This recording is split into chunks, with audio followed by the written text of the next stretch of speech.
Days of overstuffed wallets in your back pocket or purse might soon come to an end. By 2020, mobile wallets on our smartphones are expected to surpass the use of credit and debit cards in the U.S. That has already happened in China. Ben Tracy is in Beijing to show us what a nearly cashless society actually looks like. Ben, good morning. Good morning. So when I moved here to China a couple of months ago, I kept getting funny looks every time I would pull cash out of my wallet to pay for things. And then I got one of these. It's a code on my phone, and now I can basically buy anything here in China.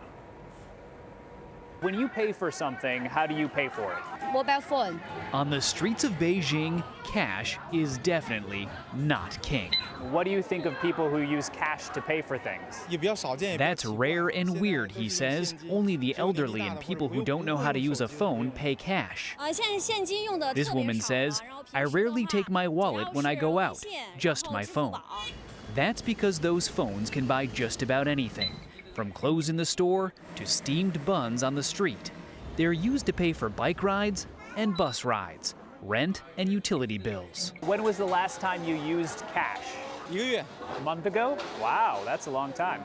WeChat and Alipay dominate China's mobile market, and payments on their platforms totaled more than $5.5 trillion last year, a 200% jump from the year before, and nearly 50 times more than the value of mobile payments in the U.S.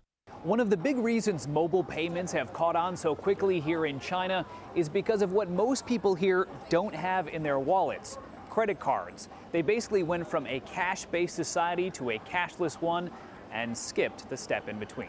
China has leapfrogged the U.S. into going to a cashless society. Andy Mock is an economist in Beijing. He says China's cashless revolution has happened in just 3 years, largely thanks to these things called QR codes. You simply scan them with your phone to pay. Nearly every business and person has one. From the farmer's market to the musician on the street playing for a mobile tip.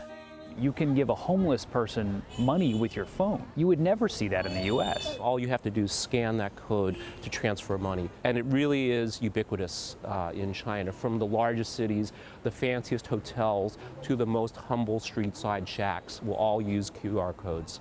The Chinese are comfortable doing everything on their phones, while in the U.S., credit cards and online shopping via personal computers still rule. These kinds of legacy technologies make any adoption of newer generations of technologies much more slower. So in this sense, I think the U.S. has a little bit of catching up to do. A recent survey found that 40% of Chinese people carry less than $15 on them, but they would never dream of leaving home without this. As one guy told me on the street, you can't achieve anything without your phone. Gail? That guy on the street was very correct. Thank you, Ben Tracy. Didn't you love how he opened the piece? When I moved to China a couple months ago, that sounded so cool. Thank you, Ben Tracy, reporting from Beijing.